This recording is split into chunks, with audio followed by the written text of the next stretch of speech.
ইন্নাল্লাযীনা আমানু ওয়া আমিলুস সালিহাতি কানাত লাহুম জান্নাতুল ফিরদাউসি নুজুলা খালিদিনা ফিহা লা ইয়াবগুনা আনহা হিওয়ালা। আল্লাহ পাক রব্বুল আলামিন বলেন, নিশ্চয়ই যারা ঈমান এনেছে এবং নেক আমল করেছে। কয়টি কাজ এখানে বলেন? দুটি কাজ।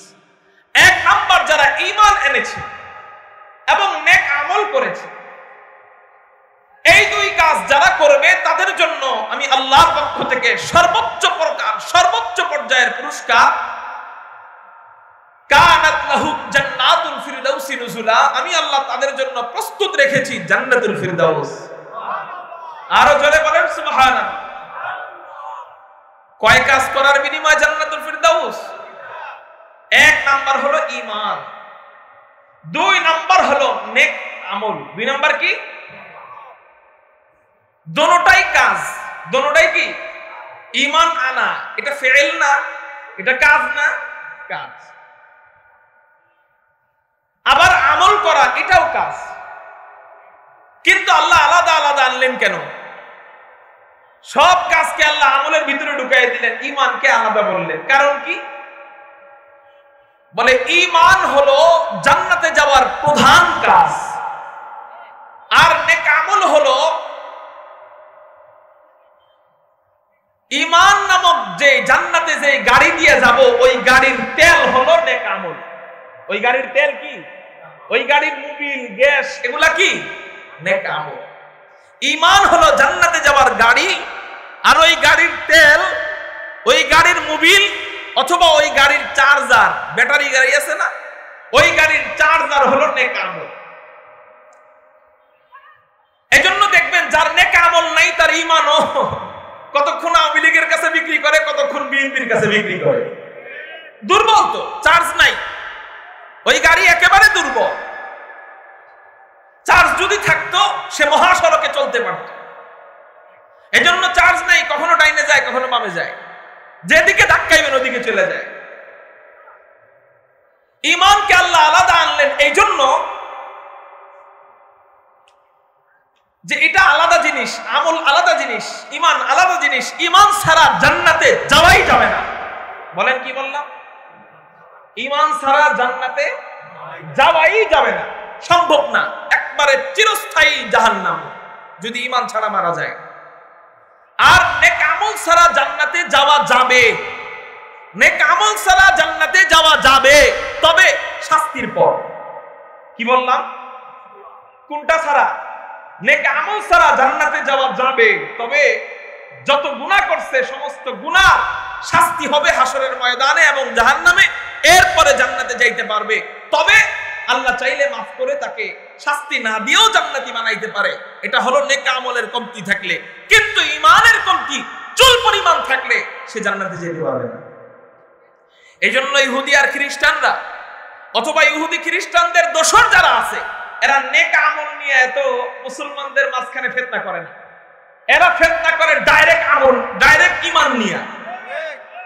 মসজিদ কয়টা লাগবো? বানায় দিব। কয়টা আলিয়া মাদ্রাসা, কওমি মাদ্রাসা লাগবো? বানায় দিব। কতগুলা ইবাদত খানা লাগবো? বানায় দিব। সব আপনি নামাজ পড়বেন কোনো বাধা নাই, আপনি জিকির করবেন কোনো বাধা নাই, আপনি মিলাদ পড়বেন না কি পড়বেন, যারা পড়ে আর কোনো কি নাই, বাধা নাই। এগুলা সব তোমরা করো, আমরা পারমিশন দিব। কিন্তু একটা জিনিস বাধা, সেটা হলো মুসলমানের ঈমানকে আমরা আস্তে আস্তে করে কেড়ে নিয়ে যাব। মুসলমানের ঈমানকে ডাইরেক্ট কেড়ে নিয়ে গেলে আপনি তো সচেতন, আপনি ডাইরেক্ট কেড়ে নিয়ে গেলে তো আপনি বলবেন, এই তুমি আমার ঈমান ডাইরেক্ট কেড়ে নিয়ে যাও কেন? এই জন্য আপনাকে ছলে বলে কৌশলে আপনার ঈমানকে কেড়ে নিয়ে যাবে। আর ভারত, বাংলাদেশ, পাকিস্তান, এই ভারতবর্ষে ঈমানকে কেড়ে নিয়ে যাওয়ার বিখ্যাত সবচেয়ে নিকৃষ্ট তিনটা বীজ বপন করে গিয়েছিল ব্রিটিশরা। তিনটা বীজ বপন করে গিয়েছিল কারা? ব্রিটিশরা। ব্রিটিশরা তিনটা বীজ বপন করে গিয়েছিল। এই তিনটা বীজ থেকে, এই তিনটা চারা থেকে গাছ হওয়ার পরে এখন সেই গাছগুলার ফল মানুষ খায় আর বেঈমান হয়ে যায়। এই তিন বীজ, ঈমান নামক গাড়ি থেকে মুসলমানদেরকে নামানোর জন্য, জাহান্নামের গাড়িতে উঠানোর জন্য 3 বীজ বপন করেছিল ব্রিটিশরা। 1857 সালে যখন শাহ আব্দুল আজিজ মুহাদ্দিস দেহলভী রাহমাতুল্লাহি আলাইহির ফতোয়ার পরে ব্রিটিশ বিরোধী জিহাদ শুরু হয়। এই জিহাদের সিপাহসালার ছিলেন হযরত কাসিমুল খায়রাত ওয়াল উলুম কাসিম নানুতুবি রাহমাতুল্লাহি আলাইহি। कासिम सानी था और ज़िल्ले वलीउल्लाह था, कासिम सानी था और ज़िल्ले वलीउल्लाह था, ओ खुदा के सरज़मीं में हुज्जते इस्लाम था, ओ खुदा के सरज़मीं में हुज्जते इस्लाम था। हज़रत कासिमुल खैरात वल उलूम कासिम नानुतुबी रहमतुल्लाहि अलैहि ব্রিটিশদের বিরুদ্ধে ভারতবর্ষে সর্বপ্রথম যে জিহাদ হয় 1857 সালে, এই জিহাদের মধ্যে সর্বপ্রথম জিহাদের নাম হলো শামিলের জিহাদ, শামিলের যুদ্ধ। এই শামিলের যুদ্ধের আমিরুল মুমিনিন ছিলেন, আমিরুল মুজাহিদিন ছিলেন হযরত হাজী ইমদাদুল্লাহ মুহাজিরে মক্কি রাহমাতুল্লাহি আলাইহি। এই যুদ্ধের সিপাহসালার ছিলেন, এই যুদ্ধের সিপাহসালার ছিলেন আমাদের দারুল উলুম দেওবন্দ মাদ্রাসার প্রথম মুহতামিম হযরত কাসিমুল খায়রাত ওয়াল উলুম কাসিম নানুতুবি রাহমাতুল্লাহি আলাইহি। আর এই যুদ্ধের বিচারক ছিলেন ইমামে রব্বানি হযরত রশিদ আহমদ গঙ্গুহি রাহমাতুল্লাহি আলাইহি। এই যুদ্ধে উলামায়ে কেরাম সাময়িক পরাজয় বরণ করেন। কি বললাম? সাময়িক পরাজয়। সাময়িক কেন বললাম? আলেমদের কখনো পরাজয় হয় না, হলেও এটা সাময়িক। এক সময় আলেমরাই বিজয়ী। মুসলমানের নামে আগে পরে পরাজিত বলে কোনো শব্দ নাই। হযরত হারাম বিন মিলহান যুদ্ধের ময়দানে যুদ্ধ করতে গেছেন। এক কাফের ওনার গলার মধ্যে ছুরি ধরছে, ফিনকি দিয়ে যখন রক্ত বের হয়ে যায়, এই রক্ত যখন বের হয়, আপনার আমার গলা দিয়া রক্ত বের হইলে আমি আপনি কি বলতাম? ও ভাই মরে গেলাম, মরে গেলাম, ও ভাই আমারে ছেড়ে দাও, ছেড়ে দাও, ও ভাই আমার জীবন শেষ, আমার জীবন তোমার কাছে ভিক্ষা চাই। নিজের রক্ত নিজে দেখলে ভয় পায় না কে? কিন্তু হযরত হারাম বিন মিলহান নিজের গলার রক্ত নিজে দেখেন। উনি যখন বুঝতেছেন আমি শহীদ হয়ে যাব, এই মুহূর্তে বিজয়ের আওয়াজ উচ্চারিত হয়। হারাম বিন মিলহান চিৎকার দিয়ে বলেন, উস্তু রাব্বিল কাবা, কাবার রবের কসম, আমি দ্বীনের জন্য রক্ত দিয়া কামিয়াব হয়ে গেলাম। হারাম বিন মিলহান নিজের রক্ত নিজে দেখা বলে, আমি আল্লাহর কসম করে বলতেছি, কাবার রবের কসম করে বলতেছি, আমি দ্বীনের জন্য রক্ত দিয়া বিজয় হয়ে গেলাম, কামিয়াব হয়ে গেলাম। এই কথা যখন বলে কাফের মনে মনে কয়, জীবনে কত মানুষকে মারলাম, কেউ মারা যাবার সময় নিজেকে বিজয়ী বলে না, কিন্তু এই সাহাবীকে আমি যখন মারি, হত্যা করি, ও মারা যাবার সময় বারবার নিজেকে বিজয়ী বলে। কিরে কেন বিজয়ী বলে? এই প্রশ্নের উত্তর আমার জানতে হবে। ওই সাহাবী ডাইরেক্ট নবীজির কাছে চলে যায়, ওই কাফের ব্যক্তি ডাইরেক্ট নবীজির কাছে চলে যায়। যাওয়ার পরে বলে, হযরত ওগো মুহাম্মদ, বলেন সাল্লাল্লাহু আলাইহি ওয়াসাল্লাম, ওগো মুহাম্মদ, বলো বলো বলো মুহাম্মদ, জীবনে কত মানুষকে মারলাম, কেউ মারা যাবার সময় নিজেকে বিজয়ী বলে না, মারা যাবার সময় সিলিন্ডার করে, নিজেকে পরাজিত বলে। কিন্তু তোমার সাহাবী, আমি যখন ওকে হত্যা করলাম, ও মারা যাবার সময় বারবার বলে, কুস্তু রাব্বিল কাবা, কুস্তু রাব্বিল কাবা, কাবার রবের কসম, আমি দ্বীনের জন্য রক্ত দিয়ে বিজয়ী হয়ে গেলাম। গো মুহাম্মদ, বলো না জয় কাকে বলা হয়, পরাজয় কাকে বলে? এতদিন তো জয় পরাজয় বুঝি নাই, কিন্তু তোমার সাহাবী মারা যাবার সময় আমাকে জয় পরাজয় সম্পর্কে সন্দেহ ঢুকে গেল। এবার বলো মুহাম্মদ, ওই সাহাবী মারা যাবার সময় কেমনে বিজয়ী হইল? ও নিজেকে বিজয়ী বলে ঘোষণা কেন দেয়? নবীজি বলেন, ও মিয়ারা, তোমরা জয় পরাজয় নির্ণয় করো মরণ দিয়া, তোমরা জয় পরাজয় নির্ণয় করো যুদ্ধ দিয়া, কিন্তু আমরা মুসলমানরা জয় পরাজয় মরণ দিয়া মিলাই না, আমরা জয় পরাজয় মিলাই ঈমান দিয়া। আমরা যখন ঈমান নিয়ে কবরে যাই, ঈমান নিয়ে মাওলার সামনে দাঁড়াই, তখনই আমরা মনে করতে পারি আমরা সত্যিকারের বিজয়ী। মুসলমান মারা গেলেও বিজয়ী, মুসলমান বেঁচে গেলেও বিজয়ী। মুসলমান মারা গেলে জান্নাতে ওড়ে, বেঁচে গেলে জান্নাতি কালেমা উড়ায়। যায়, মারা গেলেও বিজয়ী, বেঁচে গেলেও বিজয়ী। কেন? সে ঈমান নিয়ে যাইতে পারছে, এই জন্য মারা গেলেও বিজয়ী, বেঁচে গেলেও বিজয়ী। এই জন্যই বলি মুসলমানদের নামের আগে পরে পরাজিত বলে কোনো শব্দ নাই। মুসলমান ঈমানওয়ালা, বাস পরাজিত বলে কোনো শব্দ তার আগে পরে নাই। সে মারা গেলে তুহফাতুল মুমিনিল মউত, মুমিনের হাদিয়া হলো মউত। তো যার জন্য মউত হলো হাদিয়া, ঈমানদারের জন্য মউত হলো হাদিয়া, তো সে যদি মউত পায় সে পরাজিত, সে এই হাদিয়া পাইছে তো সে কি বিজয়ী, সে পুরস্কার পাইছে, এজন্য সে বিজয়ী। তো উলামায়ে কেরাম শামেলের যুদ্ধে সাময়িক পরাজয় বরণ করার পর 3 বুড়ার বিরুদ্ধে গ্রেফতারের পরোয়ানা জারি হয়। হাজী ইমদাদুল্লাহ মুহাজিরে মক্কিকে গ্রেফতার করো, হযরত রশিদ আহমদ গঙ্গুহিকে গ্রেফতার করো, হযরত কাসেম নানুতুবিকে গ্রেফতার করো। এই 3 মুরব্বিকে গ্রেফতারের পরোয়ানা জারি হয়। হযরত রশিদ আহমদ গঙ্গুহিকে গ্রেফতার করে জেলখানায় নিয়েই যায়। জেলখানায় কাকে নিয়ে যায়? হযরত রশিদ আহমদ গঙ্গুহি রাহমাতুল্লাহি আলাইহি। আমাদের পীরদের সিলসিলা বর্ণনা করতে গেলে তাকে ছাড়া সিলসিলা বর্ণনা করা অসম্ভব হয়ে যায়, ঠিক না ঠিক? এই হলো রশিদ আহমদ গঙ্গুহি। কাসেম নানুতুবিকে আমাদের হাদিসের সনদ বর্ণনা করতে গেলে কাসেম নানুতুবিকে বাদ দিয়ে হাদিসের সনদ বর্ণনা করা অসম্ভব হয়ে যায়। এই 2 জন আর হাজী ইমদাদুল্লাহ মুহাজিরে মক্কি, এই 3 জনের ব্যাপারে ব্রিটিশরা, ইংরেজরা ওয়ারেন্ট জারি করলো যে এই 3 জনকে গ্রেফতার করা হোক। হযরত রশিদ আহমদ গঙ্গুহি রাহমাতুল্লাহি আলাইহিকে গ্রেফতার করে নিয়ে যায়।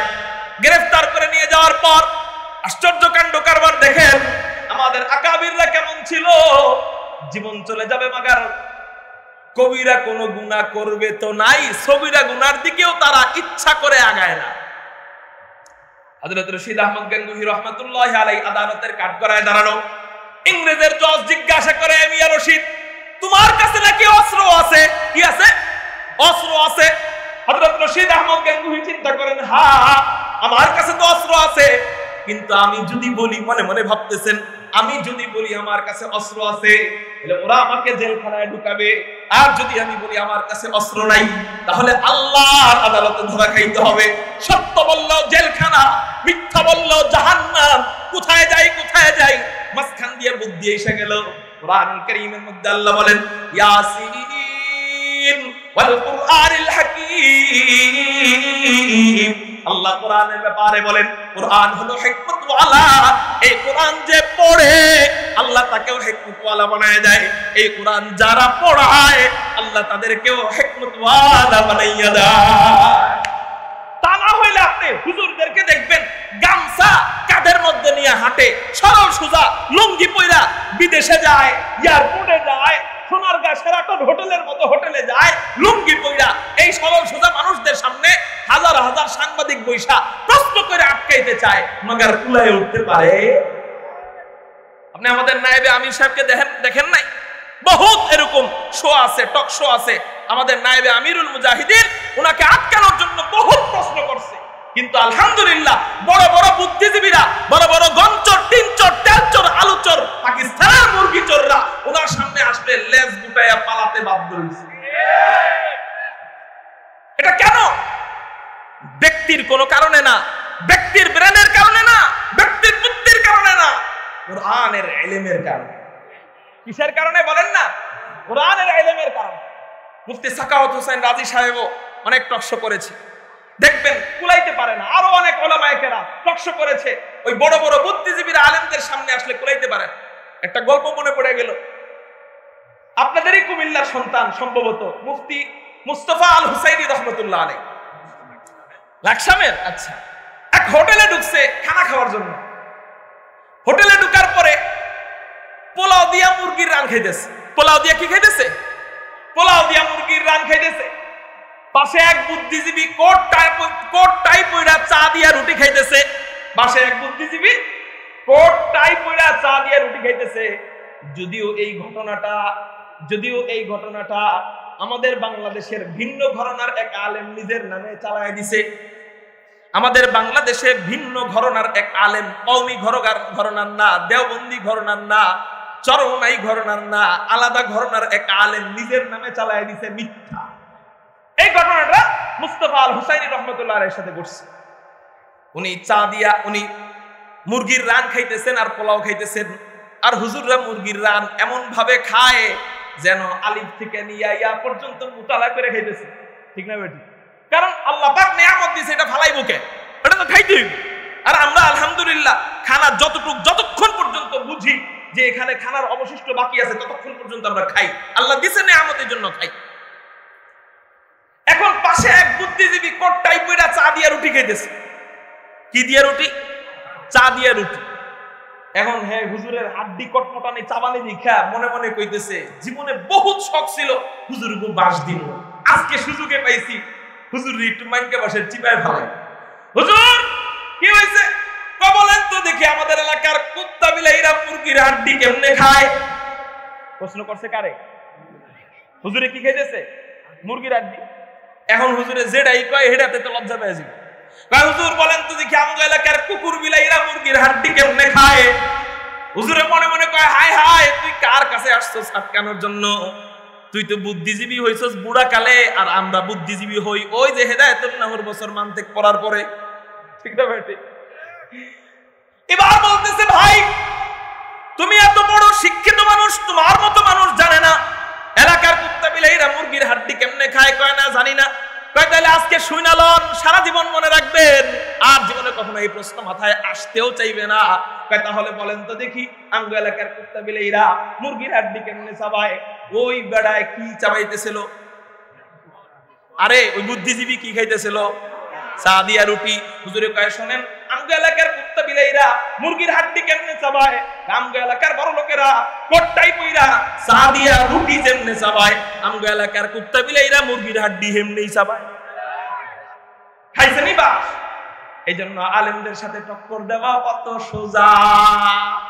আমাদের সাথে তোমরা গুলাগুলি কইরা পারবা, আমাদের সামনে তোমরা লাঠি দিয়া পারবা, আমাদের সাথে তোমরা কেনার দিয়া পারবা, আমাদের সাথে তোমরা মাস্তানি কইরা পারবা, কিন্তু আমাদের সাথে দুইটা জিনিস দিয়া পারবা না। এক নাম্বার আমাদের তাহাজ্জুদের চোখের পানি, দুই নাম্বার আমাদের বুদ্ধির সামনে তোমরা আসলে তোমাদের লুঙ্গি আর ছায়া গরম হয়ে যাবে। মেরে মুহতারাম ভাইও তো বলতেছিলাম হযরত রশিদ আহমদ গঙ্গুহি রাহমাতুল্লাহি আলাইহিকে বলা হয় বলো তো দেখি তোমার কাছে অস্ত্র আছে কিনা? হযরত রশিদ আহমদ গঙ্গুহি মনে মনে চিন্তা করে অস্ত্র তো আসলে আছে, কিন্তু আমি যদি বলি আমার কাছে অস্ত্র নাই তাহলে মিথ্যা হয়ে যাবে। আল্লাহর কাছে যদি ধরা খেয়ে যাই, আপনি চিন্তা করছেন ওই জায়গায় মিথ্যা বলে না এমন কোন বুজুর্গ আছে? কিন্তু আল্লাহকে কত ভয় পাইলে ওই জায়গায় দাঁড়ায়ও মিথ্যা বলে না, মিথ্যার কোনো অবকাশও রাখে না, আবার সত্য বললেও ধরা।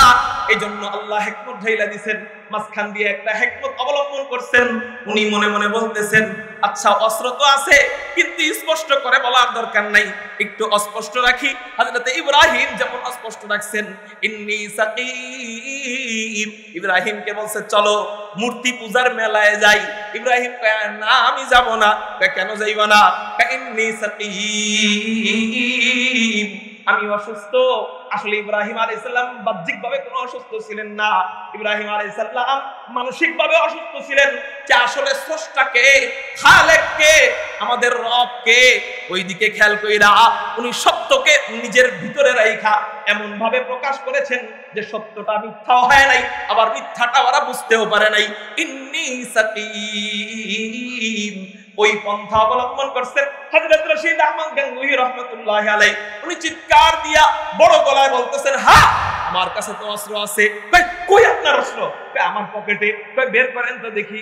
পকেট থেকে তসবিহ বের কইরা উপরের দিকে নিক্ষেপ করে বলেন ইয়ে হামারা হাতিয়ার হায়, এটাই আমাদের অস্ত্র, আমাদের গুলি, আমাদের বুলেট হলো লা ইলাহা ইল্লাল্লাহ, লা ইলাহা ইল্লাল্লাহ, লা ইলাহা ইল্লাল্লাহ মুহাম্মাদুর রাসূলুল্লাহ।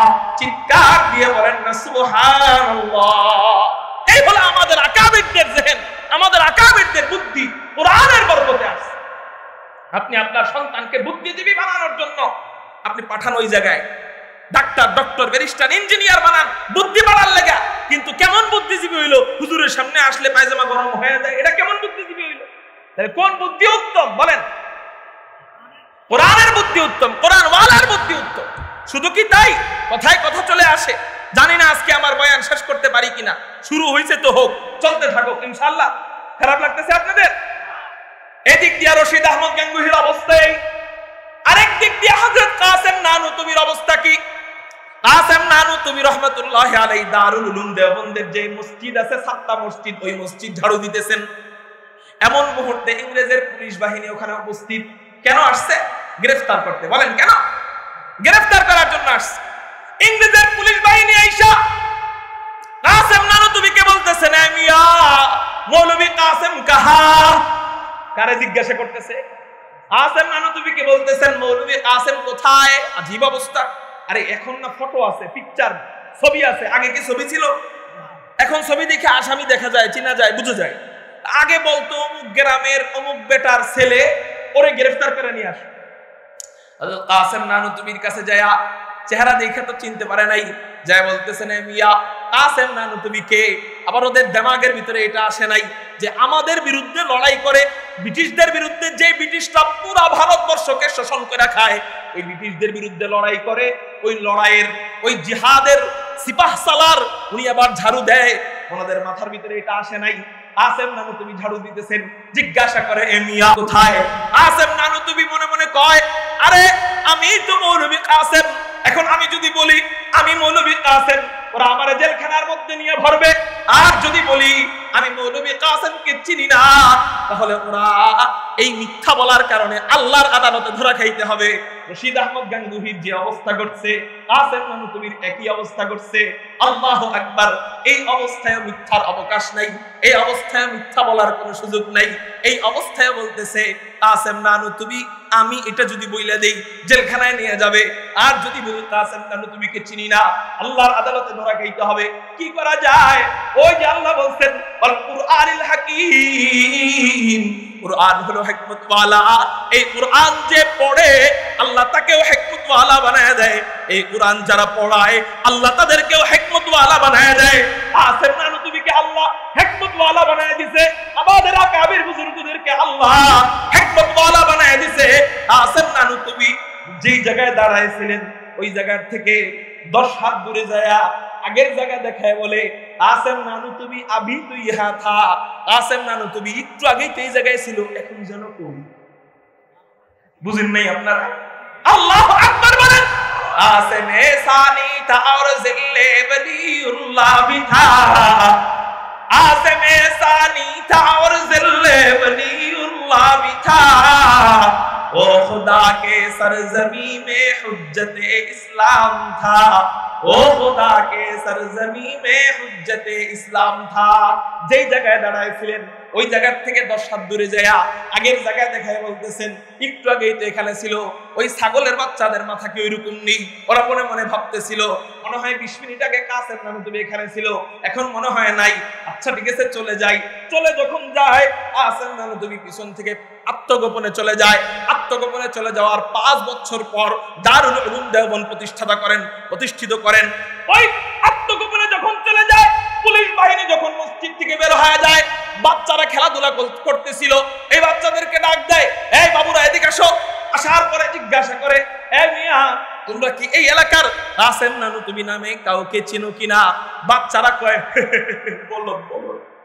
বাচ্চারা কি কয়? বলো। কিরে আমাকে তোমরা গালি দাও কে? আমাকে বুদ্ধি সম্পর্কে জানোনি? সারা ভারতবর্ষ আমরা শোষণ করে খাই। ভারত মুসলমানদের হাতে ছিল, মুসলমানদেরকে আমরা মাইরা এখন পুরো ভারতকে আমরা দখল করে ফেলেছি। আমাদেরকে তোমরা বলত কও কে? আমাকে বুদ্ধির প্রশংসা সারা বিশ্ব করে, আর তোমরা আমাকে বলত কও কাহিনী কি? কারে নিয়ে বলত কও না তো কি কমু? তোমাকে বলত কওয়া লাজিম হয়ে গেছে। কয় কেন? কয় আমাকে চোখের সামনে তোমরা কাসেম নানুতুবির সাথে কথা কইলা এতক্ষণ, সেই কাসেম নানুতুবি তোমাদের সামনে পালায় চলে গেল। মিথ্যা বইলা পালায় যায় নাই, সত্য কথা বইলা পালায় চলে গেল। তারপরেও তোমরা টের পাইলা না। তাহলে তোমাকে সালাক বলত কমু নাকি সালাক কমু? তোমরা আবার চালাইবা এই ভারতবর্ষ। এই হলো স্বাধীনতা যুদ্ধের, ভারতবর্ষের স্বাধীনতা যুদ্ধে উলামায়ে কেরামদের কি অবদান। হুজুররা এত রাজনীতি করে কেন? হুজুররা শুধু কবরের নিচের ওয়াজ আর আসমানের উপরের ওয়াজ দিয়ে বসে থাকবে। হুজুরদের রাজনীতি করার তো দরকার নাই। আরে বেটা, এই হুজুররা যদি এই জেল না খাটতো, হুজুররা যদি এই সর্বপ্রথম শামেলের যুদ্ধে 1857 সালে ইংরেজদের বিরুদ্ধে জিহাদের ডাক না দিত, এই বাংলাদেশের অস্তিত্ব আসতো না। এই বাংলাদেশ কখনো পাকিস্তানও হইতো না, পাকিস্তান না হইলে এটা কখনো বাংলাদেশও হইতো না। আওয়ামী লীগ আর বিএনপি আর এর সাথেও তখন কেউ চিনত না। 2 টাকা দিয়েও কেউ দাম দিত না। দাম দেয় যাদের মাধ্যমে, তাদেরকে সুযোগ পাইলেই জেলের মধ্যে নিয়ে পিটাও। আল্লাহ তোমাদেরকে হেদায়েত দান করুক। মুহতারাম হাজিরিন, ব্রিটিশরা যখন দেখলো না হুজুরগুলোকে তো কুলায় উঠতে পারতেছি না, যে কোনো মুহূর্তে শিয়ালের মতো লেজ গুটাইয়া পালাতে হইতে পারে, এখান থেকে খুব মনোযোগ কথা, এখান থেকে এই কথাগুলা বললে আমার উপরে এটাকেও আসতে পারে, কিন্তু ভরসা কার উপর? আল্লাহ আমাকে রক্ষা করো। কে বেজার হইল, কে রাগ করলো, ওগুলা দেখার টাইম, বাস্তবতা বলতে হবে। কিন্তু কাউকে অ্যাটাক করে আমি কথা বলবো না, কষ্ট দেওয়ার জন্য কথা বলবো না, বাস্তবতা বলবো। যদি আমার ভুল হয় বয়ানের পরে আদবের সাথে ধরায় দিবেন, কিন্তু বয়ানের মাঝখানে নয়, বয়ানের পরে আদবের সাথে ধরায় দিবেন। আমি মেনে নিব যদি আমারটা ভুল হয়, কারণ আমি মানুষ, আমার ভুল হইতে পারে না। আপনারা বলেন আপনাদেরকে বাধা দেই না, আমরা বললে বাধা দিবেন কেন? এই সুযোগ দেওয়া যাবে না। খুব মনোযোগ। ব্রিটিশরা যখন দেখলো যে কোনো টাইমে আমাদের পালায়ে যেতে হবে, আর বাস্তবে কি ব্রিটিশরা এখন আছে না পালায়ে গেছে? তো ওদের ধারণা কি বাস্তব না অবাস্তব? বাস্তব। ওরা যখন দেখলো যে কোনো টাইমে আমাদের পালায়ে যেতে হবে, পালায়া গেলে আর তো এই ভারতবর্ষে মুসলমানদের সাথে টক্কর দিয়ে কেউ পারবে না, তাহলে কি করা যায়? আচ্ছা, আমরা 3টা গাছ বপন করে যাই, মনে আছে এই কথাটা? 3টা বীজ বপন করে যাই, আমরা পরবর্তী 100 বছর পরে থাকবো না, তো কি হয়েছে? এই গাছ থেকে যে ফল ফলাবে, এই ফল খায়া খায়া মানুষের ঈমান ধ্বংস হয়ে যাবে। 3 জন ব্যক্তি তাদের ভিতর থেকে 3 জনকে আলেম বানাইলো। কয়জনকে? 3 জনকে। এরা কিন্তু মুসলমান না, ভিতর থেকে 3 জনের, তাদের ভিতর থেকে 3 জনকে আলেম বানাইলো। 1 নাম্বার নাম হলো হুসাইন আহমদ বাটালবি, ওদের ভিতর থেকে আলেম বানাইলো। নাম কি? হুসাইন আহমদ বাটালবি। এটা কোন গ্রুপ জানেননি? 1400 বছর পর্যন্ত যেই নামাজ একরকম হয়ে আসতেছিল এবং মাযহাব অনুযায়ী চলতেছিল, সেই 1400 বছর পরে আইসা ফিতনা ফাসাদ শুরু করছে মহল্লার মসজিদের ভিতরে ঢুইকা। এতে সবচেয়ে বড় মুফতি সাহেব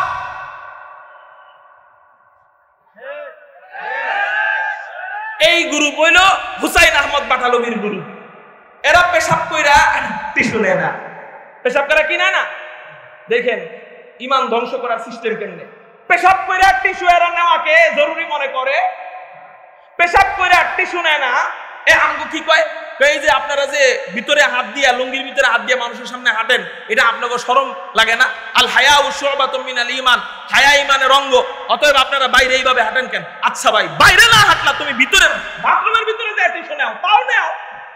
তো টিস্যু না নিলে মহিলাগো পেশাবের রাস্তা আর পুরুষের পেশাবের রাস্তা এক। মহিলারা টিস্যু না নিলেও চলবে, কারণ তাদের পেশাব ভিতরেই থাকবে। কিন্তু পুরুষের যেহেতু আল্লাহ অন্য সিস্টেমে দিয়ে দিছে, এই জন্য তারা পেশাব করার পরে, হাঁটার পরে দেখবেন 2-1 ফোঁটা বের হয়। বের হয় না? 2 রান দিয়ে যখন চাপ লাগে তখন 2-1 ফোঁটা বের হয় কি হয় না? বের হয়। এটাই আমরা ভিতরে ওই পেশাবখানার ভিতরে হেঁটে হেঁটে বের করার চেষ্টা করি। এটাকে ওরা কটাক্ষ করে, ওরা এখন টিস্যু নেই না। এবার কোন টিস্যু না নিলে এই ইমামের পিছনে নামাজ কয় % সঠিক হইতে পারে? 100-তে 100%ই নামাজ হয় না, এমন অবস্থা। এই হলো একটা কথা। এইভাবে আস্তে আস্তে আমল ধ্বংস করে, নামাজ ধ্বংস করে, ঈমানকে ধ্বংস করার পায়তারা করতেছে। আবার কয়েকদিন আগে কইছিল লা ইলাহা ইল্লাল্লাহ মুহাম্মাদুর রাসূলুল্লাহ, এটা নাকি আমাগো কালিমাই না, এটা নাকি জাল কালেমা। নাউজুবিল্লাহ, জোরে বলে। সৌদি আরবের পতাকায় কি লেখা? নবীর দেশের পতাকায় কি লেখা? লা ইলাহা ইল্লাল্লাহ মুহাম্মাদুর রাসূলুল্লাহ। মূল জায়গায় এটা আমগো কালেমাই না। তাইলে এখন কি হবে? ওই যে হুসাইন আহমদ বাটালবির গ্রুপ, এরা দেখবেন এই কালেমা লেখেও না, পড়েও না। এরা পড়ে কোনটা?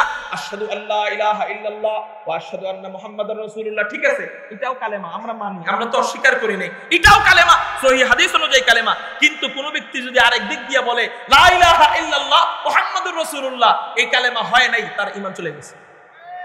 তার কি চলে গেছে? সাবধান। এইভাবে ঈমানকে ধ্বংস করার 1 নাম্বার বীজের নাম, 1 নাম্বার গাছের নাম, 1 নাম্বার বৃক্ষের নাম হুসাইন আহমদ বাটালবি। 2 নাম্বার বৃক্ষের নাম মির্জা গোলাম আহমদ কুলাঙ্গার কাদিয়ানি। মির্জা গোলাম আহমদ কুলাঙ্গার কাদিয়ানি। এ কয় প্রথমে খোদা দাবি করছে, রাআইতুনি ফিল মানামি আইনাল্লাহ, আমি স্বপ্নে দেখলাম আমি আল্লাহ, ওয়া তায়াক্কানতু আন্নানি হুয়া, এবং আমি নিজেকে খোদাই ভাবা শুরু করলাম। এই হলো মির্জা গোলাম আহমদ কাদিয়ানীর প্রথম দাবি। দ্বিতীয় দাবি, ওর একটা কিতাব আছে, কিতাবের নাম মালফুজাত। এই মালফুজাত নামক গ্রন্থের 5 নম্বর খণ্ডেও দাবি করে, আমারে দাবি কে হাম নবী আর রাসূল হে, আমাদের দাবি, আমার দাবি হলো আমি নবী এবং রাসূল। জোরে বলেন নাউজুবিল্লাহ। ইমানের ধ্বংস বর্তমানে কাদিয়ানীর দোসররা বাংলাদেশে করতেছে কিনা? ওদের বীজ, সেই বীজ থেকে গাছ হয়ে ফল ফলাইছে কিনা? সেই ফল আমাদের মুসলমানরা, ওই বিশেষ করে রংপুরের উত্তরবঙ্গের মুসলমানরা সেই ফল ভক্ষণ করতেছে কিনা? সাবধান মুসলমান। স্লোগান দেওয়ার সময় বলি, নাস্তিক মুরতাদ হুঁশিয়ার সাবধান, কিন্তু আগে হুঁশিয়ার দরকার হওয়ার আমার। এই হলো 2 নাম্বার। 3 নাম্বার, এটা শুনলে আপনাদের চোখটা একটু উপরে উঠে যাবে, কিন্তু আপনারা ইতিহাস পড়ে দেখেন। আমি তো ছোট হুজুর, বড় হুজুর আসবে আলহামদুলিল্লাহ, আমাদের নায়েবে আমিরুল মুজাহিদিন আলহাজ হযরত মাওলানা মুফতি সৈয়দ মোহাম্মদ ফয়জুল করিম শায়েখে চরমনাই দামাত বরকাতুল আলিয়া, হুজুরকে যদি প্রশ্ন করতে পারেন তাহলে প্রশ্ন করেন, কাগজের মাধ্যমে হোক অথবা যেভাবে হোক, পারলে প্রশ্ন করেন যে আমি এটা মিথ্যা বললাম কিনা। তৃতীয় প্রশ্ন, তৃতীয় বীজ, তৃতীয় গাছ ওরা তৈরি করে গেল, সেই গাছের নাম হলো আহমদ রেজা খান বেরলভী। সেই বৃক্ষের নাম কি? এটার গ্রুপ কোনটা জানেন? লা ইলাহা ইল্লাল্লাহ। এটারে বানাইছে এই গ্রুপ। কোন গ্রুপ? আচ্ছা, আপনারা আমারে কোন, আপনারা আল্লাহকে পাওয়ার জন্য ওই সমস্ত দরবারে যান? আল্লাহকে পাওয়ার জন্য কিনা? তা আল্লাহকে পাওয়ার জন্য যদি ওই সমস্ত দরবারে যান, জিকির কেন? জিকির হলো উম্মতের আত্মার ঔষধ। জিকির কি? উম্মতের আত্মার অ্যান্টিবায়োটিক ঔষধ। প্রত্যেকটা পীর জিকিরের আমল দেয়, ফজরের পরে 200 বার, মাগরিবের পরে 200 বার, ফজরের পরে 500 বার, মাগরিবের পরে 500 বার জিকিরের আমল দেয়। এখন কোন দরবারে যাওয়ার পরে যদি দেখেন লা ইলাহা ইল্লাল্লাহ রে বানায় দিছে, তাহলে বলেন আত্মার ঔষধি যদি থাকে মন গড়া বানানো, তাইলে সেই চিকিৎসকরা কিভাবে আমাদের চিকিৎসা করে জান্নাতে নিবে? উত্তর দেন। এখন আমি আপনাদের প্রশ্ন করি, আমি কিন্তু কোন দলকে বলতেছি না, যারা হুক্কু বলে তাদেরকে বলতেছি, আমি কোন দলকে বলছি? আচ্ছা, আপনি আমাকে বলেন, এটা যদি সঠিক হয়ে থাকে, হুক্কু বানান বলেন, একজন দাঁড়ায় হুক্কুর বানানটা করেন, আরবি বানান আসেনি? হুক্কুর বানান দেন আমারে। তো এই জিকির করতে করতে যে আপনি শেষ হয়ে গেছেন, এটা সঠিক তাইলে না ভুল? জোরে বলেন, সঠিক না ভুল? তাহলে আমরা বলেন, এই সমস্ত ভণ্ডদের দরবারে আর কখনো যাব কিনা? ইমানকে ধ্বংস করতেছে কেমনে? মানুষ সবচেয়ে বেশি যেটা বলে মরণের সময় ওইটাই মুখ দিয়ে বের হয়। মানুষ বেশি যেটা বলে মরণের সময় ওইটাই মুখ দিয়ে, বেশি বেশি লা ইলাহা ইল্লাল্লাহ বললে মরণের সময় মুখ দিয়ে লা ইলাহা ইল্লাল্লাহ বের হয়। বেশি বেশি হু হু করলে মরণের সময় আজরাইলে দেখার সাথে সাথে হু হু বের হবে। ঠিক না বে ঠিক? ইমানকে ধ্বংস করার সূরত দেখছেন নি? এরপর ইমানকে ধ্বংস করার আরেকটা সূরত বলি, খেয়াল করেন। ইয়া নবী সালাম আলাইকা, এটা বলার সময়, হ্যাঁ এই সালাম ঠিক আছে না ঠিক আছে এটা আলাদা কথা, কিন্তু বলার সময় যে দাঁড়ায় গেলেন, এটাতে আপনি মনে করতেছেন যে নবীজি ডাইরেক্ট এসে গেছে। নবীজি ডাইরেক্ট, যদি এটা কেউ মনে না করে সেটা ভিন্ন, সেটা, কিন্তু যদি কেউ মনে করে নবীজি ডাইরেক্ট চলে আসছে, নবীজিকে এই এলাকায় হাজির নাজির মনে করলে ইমান থাকবে না, পুরাটাই যাবে। কেন? আমি আপনারা আরেকটা প্রশ্ন করি, এই প্রশ্নের উত্তরটা আপনারা যদি আমি আগামী বছর আসি দিয়ে, সেটা হইল, আমি সালাম দিতেছি নবীজিকে, শুধু আমি দিতেছি না, পৃথিবীর আনাচে কানাচে নবীজির উপর সালাম চলতেছে? নবীজির উপর সালাম চলতেছে কিনা? চতুর্দিকে যদি নবীজির উপর সালাম চলে, তাহলে সব মিলায় 5000 জায়গায়, ধরেন কথার কথা, 5000 জায়গায় নবীজির উপর সালাম চলতেছে। এখন আমি সালাম দেওয়ার পরে যদি নবীজি আমার কাছে আইসা পড়ে, তাহলে বাকি আরো 4999 জায়গায় নবীজি যাইব না? উত্তর দেন, উত্তর দেন। নবীজি শুধু আমার কাছে আসলো, আর বাকি আর কারো কাছে যাবে না? আর কারো কাছে যাবে না? কি আর কারো কাছে যাবে না? তাহলে সবার কাছে যাওয়া উচিত। তাহলে আল্লাহ ছাড়া এক দেহ, নবীজির দেহ আছে তো, একটা দেহ চতুর্দিকে 5000 জায়গায় একসাথে যায় কেমনে? প্রশ্নটা রাইখে গেলাম, উত্তরটা আগামী বছর দিয়ে। ভাই আমার কথায় কষ্ট পায়েন না, এটা আমাদের দায়িত্ব। এখানে যদি জিজ্ঞাসা করে বসে তাদের যেটা প্রয়োজন ওটা তুই জানার পরেও বলস নাই কেন, আমি আল্লাহর কাছে কি জবাব দিব? এটা আমাদের দায়িত্ব। আপনাদের কাউকে রাগানো, কাউকে খেপানো আমাদের উদ্দেশ্য নয়।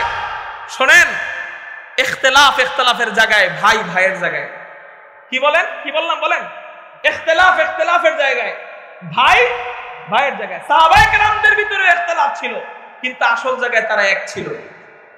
আমরা যদি মুসলমান থাকি, কে সুন্নি, কে ওয়াহাবি, কে দেওবন্দি, কে আলিয়া, কে চরমনাই, কে উজানি, এই ভাগ দেখার দরকার নাই। ইখতিলাফের জায়গায়, মূল জায়গায় আমরা কাঁধে কাঁধ মিলাইয়া নবীর পক্ষের স্লোগান, আল্লাহর পক্ষের স্লোগান দিয়েই যাব। আমি যে পীরের মুরিদি হই না কেন, ঈমান বিধ্বংসী যে সমস্ত শিক্ষা আমাকে শিখায় সেই সমস্ত জায়গায় আমি যাব। কারণ সাবধান, ঈমানকে নিয়ে ইহুদি আর খ্রিস্টানরা সবচেয়ে বেশি ষড়যন্ত্র করে। কারণ তারা জানে ঈমানটা যদি কোনোভাবে নষ্ট করে দেই তাইলেই তো সে কাফের হয়ে, মুরতাদ হয়ে জাহান্নামের দিকে রওনা দিবে। এই জন্য ইন্নাল্লাযীনা আমানু, আমার কথায় আপনারা কষ্ট পাইছেন, আমার কথায় আপনারা বেজার হইছেন? আমি কোন ব্যক্তি, কোন দলকে গালি দিছি? কোন গালি না, আমাদের মুখ থেকে আলহামদুলিল্লাহ গালি বেরই হয় না, আলহামদুলিল্লাহ।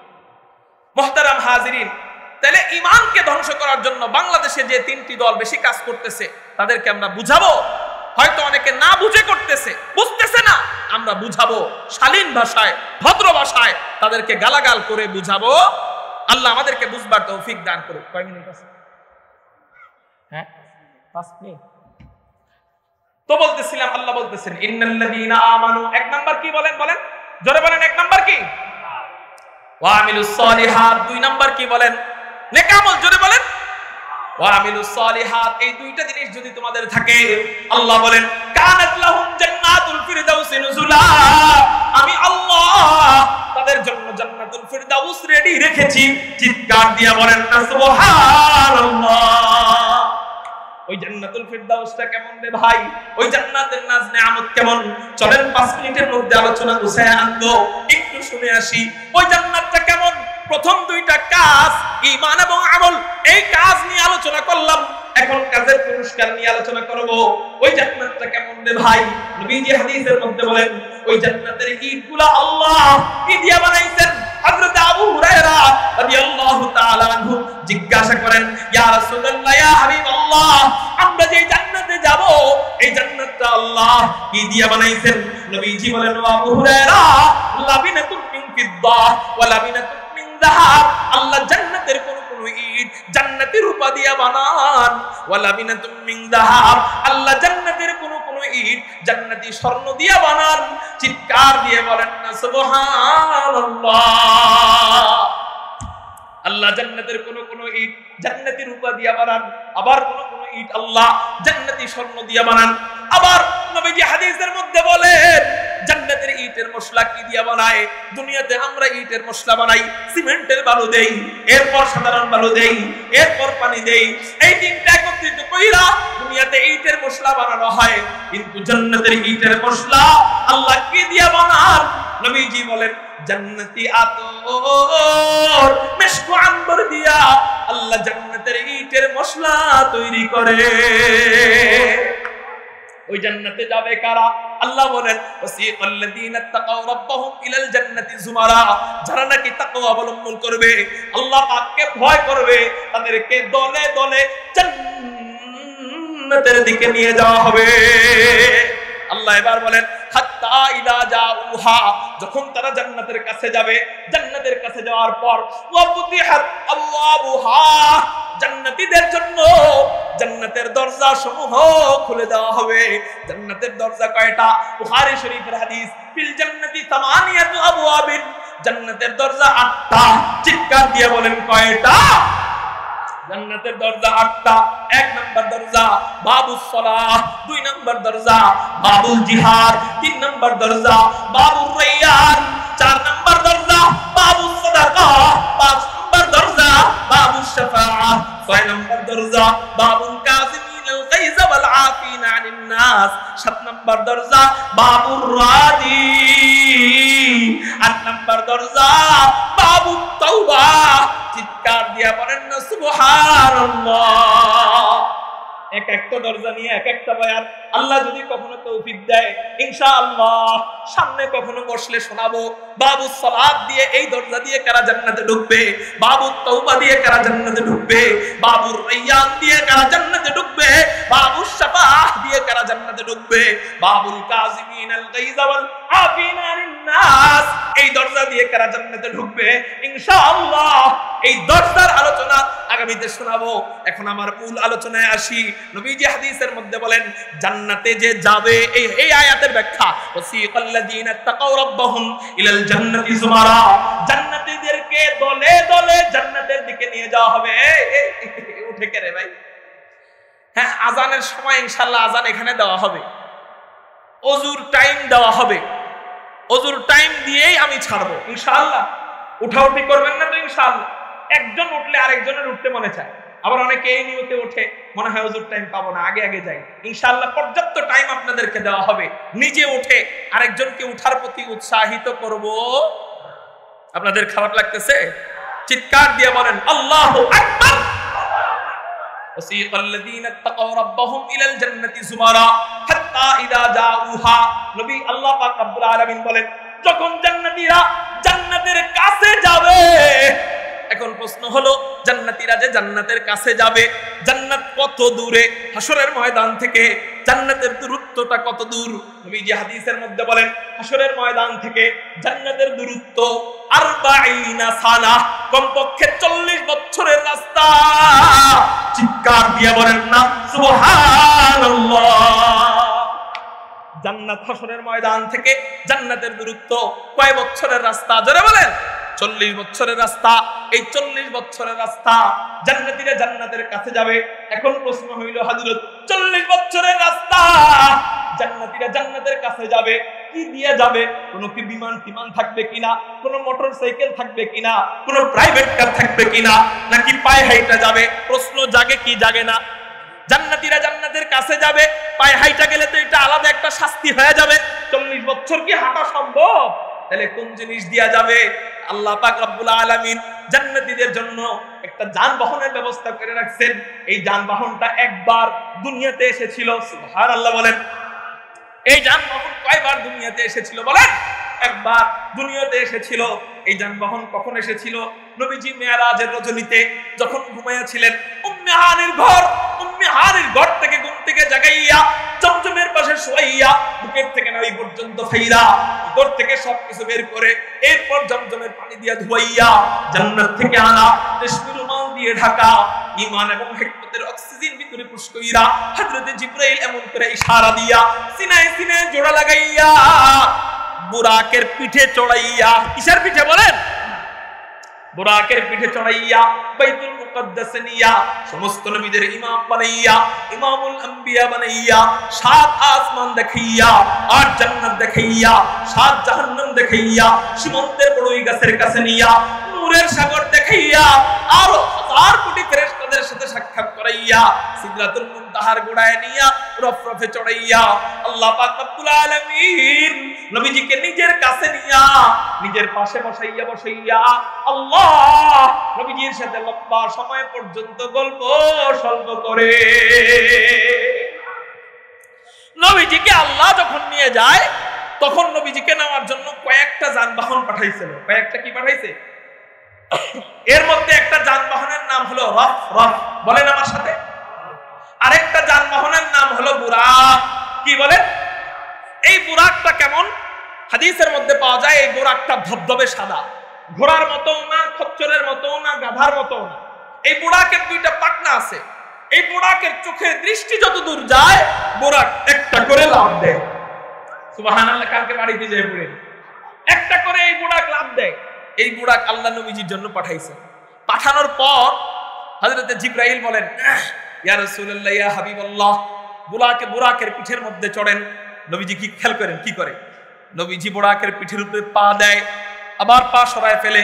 হযরতে জিবরাইল বলেন ইয়া রাসূলুল্লাহ ইয়া হাবিবাল্লাহ এই বুরাক আল্লাহ আপনার জন্য পাঠাইলো, আপনি বুরাকের পিঠের মধ্যে চড়তেছেন না কেন?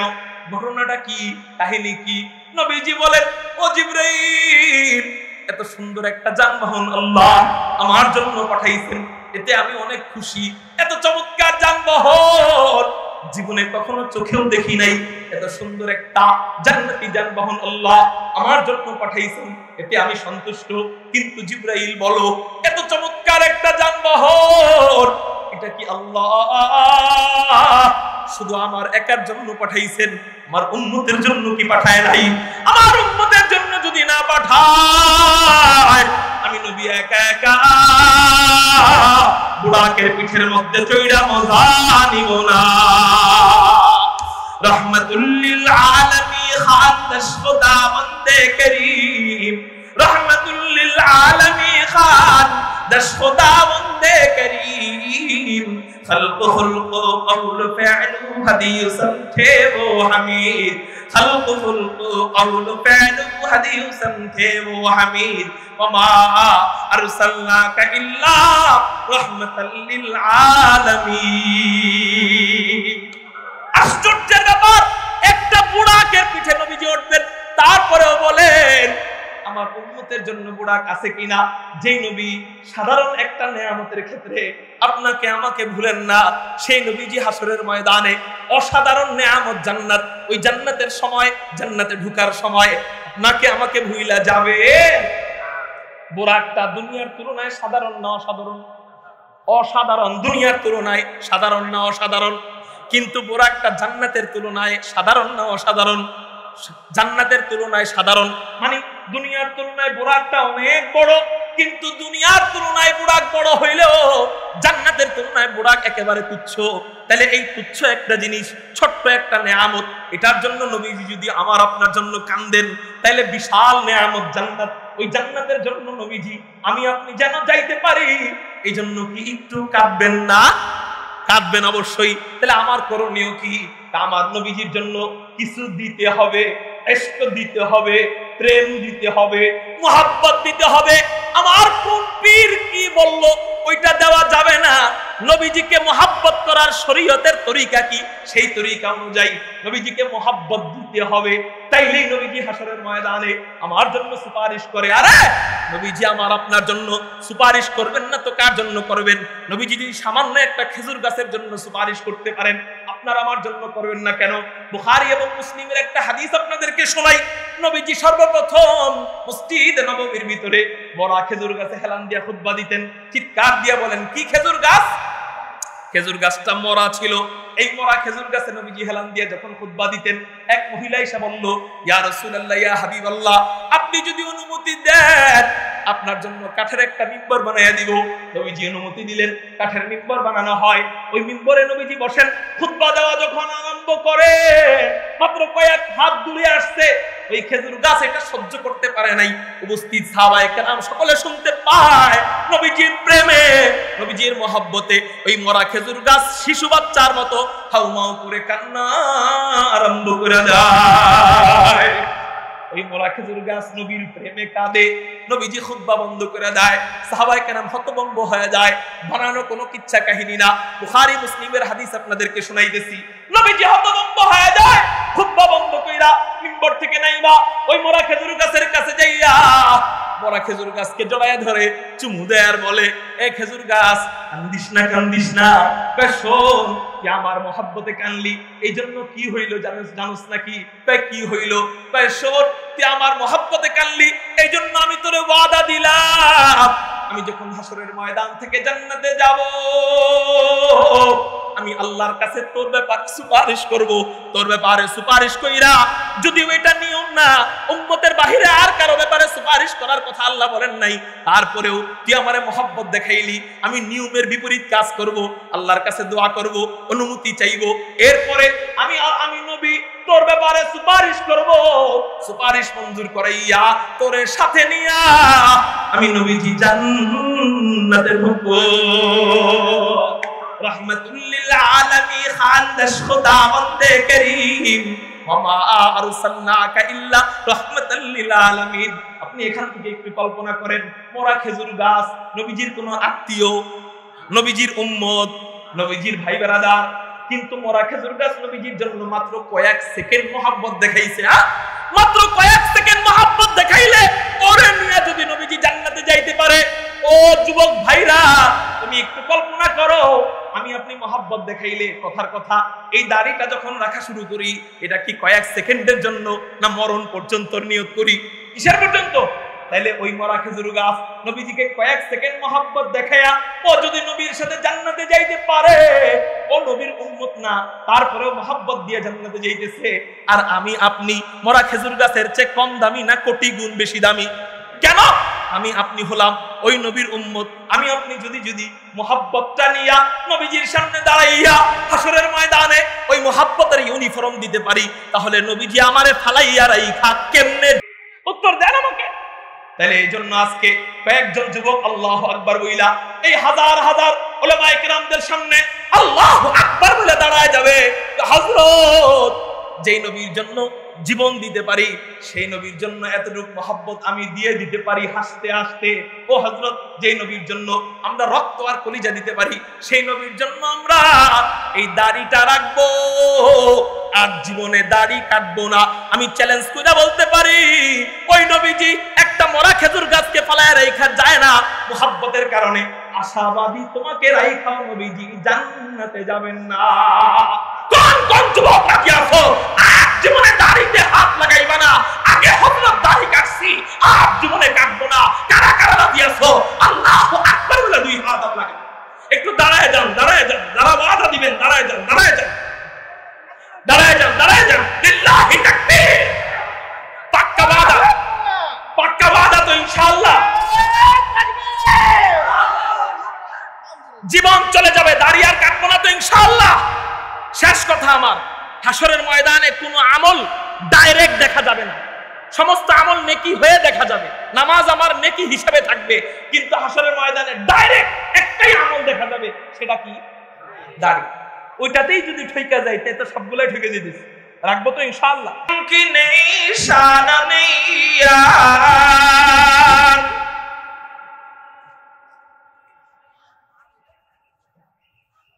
हर लहज़ा है मोमिन की नई शान नहीं यार, गुफ्तार में किरदार में अल्लाह की बुरहान, गुफ्तार में किरदार में अल्लाह की बुरहान, क़ह्हारी गफ़्फ़ारी क़ुद्दूसी जबरूत,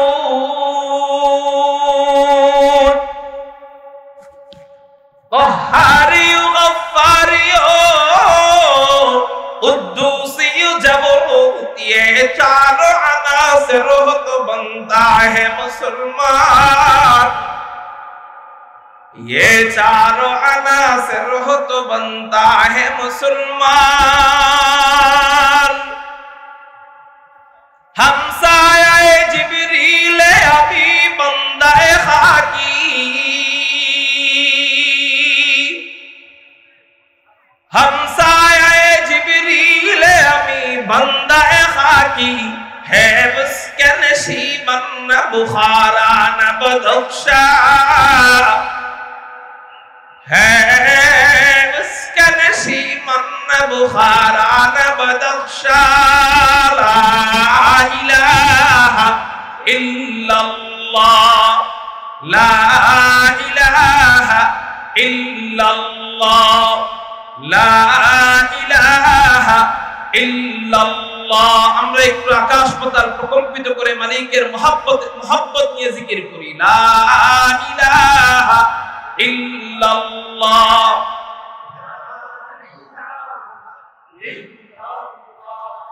লা ইলাহা ইল্লাল্লাহ, লা ইলাহা ইল্লাল্লাহ, লা ইলাহা ইল্লাল্লাহ, লা ইলাহা ইল্লাল্লাহ, লা ইলাহা ইল্লাল্লাহ, লা ইলাহা ইল্লাল্লাহ। জোরে মুহাম্মদের সাথে লা ইলাহা ইল্লাল্লাহ, La ilaha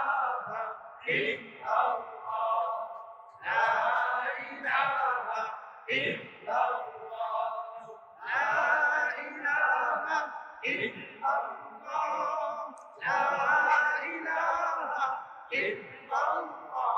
লা ইলাহা इल्लल्लाह तेरे महबूब की या रब तेरे महबूब की या रब शबाहत लेके आया हो हकीकत उसके तू कर मैं सूरत लेके आया हो न अज़मत लेके आया हो न शौकत लेके आया हो न अज़मत लेके आया हो न शौकत लेके आया हो मोहब्बत लेके आया हो मोहब्बत लेके आया हो ला इलाहा इल्लल्लाह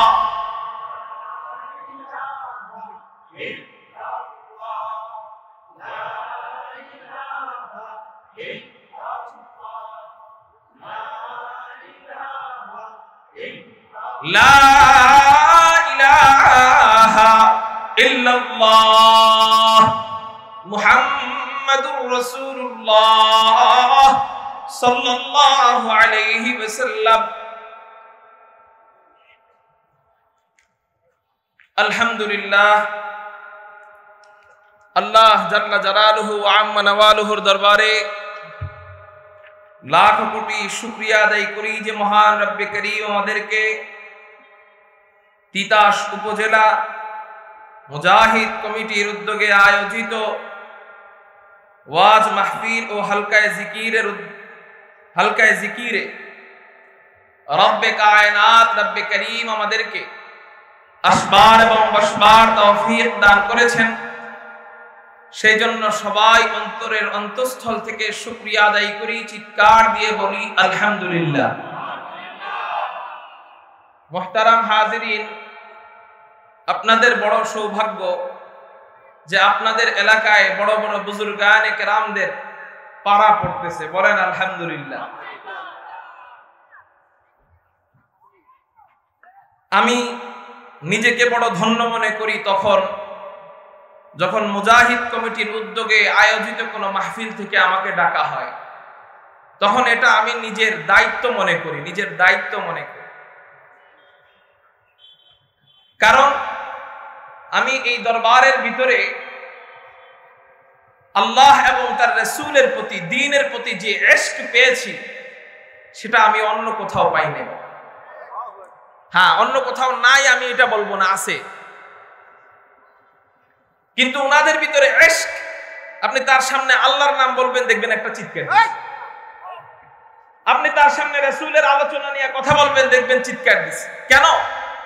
এই ইশক আটকায় রাখতে পারে না। মাঝে মাঝে মনে চায় এই ইশকের খেলার মাঝখানে বসে, ইশকের সাগরে বসে বসে আমি একটু হাবুডুবু খাই। এই জন্য কখনো আমাকে ডাকা হলে আমি নিজ দায়িত্বে আমি শরীক হওয়ার চেষ্টা করি। আলহামদুলিল্লাহ, আমিও আসতে পেরে খুশি, আপনারা আসতে পেরে বেজার। হ্যাঁ, জোরে বলেন খুশি। প্রত্যেক বছর মুজাহিদ কমিটির উদ্যোগে এই মাহফিলটা অত্র এলাকায় হোক, এটা আপনারা চান কারা কারা? আল্লাহু আকবার বলে হাত চান তো ইনশাআল্লাহ। তাহলে যদি এই মাহফিল হওয়ার জন্য আপনাদের শ্রম লাগে, যদি আমরা আপনাদের কাছে শ্রম চাই, শ্রম দিবেন, মাল চাই মাল দিবেন, ঘাম চাই ঘাম দিবেন, প্রয়োজনে রক্ত চাই রক্ত দিবেন। কারা কারা আল্লাহু আকবার বলে দিবেন ইনশাআল্লাহ? আল্লাহ তুমি কবুল করে বলি আমিন। মুহতারাম হাজিরিন, আমি আপনাদের সামনে একটি আয়াতে কারীমা তেলাওয়াত করেছি। আল্লাহ পাক রব্বুল আলামিন পবিত্র কোরআনুল কারীমের মধ্যে বলেন, আউযু বিল্লাহি মিনাশ শাইতানির রাজীম, বিসমিল্লাহির রহমানির রহিম।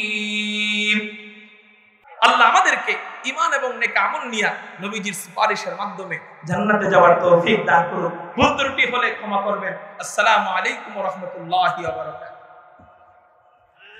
মাশাআল্লাহ, মারহাবা। অত্যন্ত সুন্দর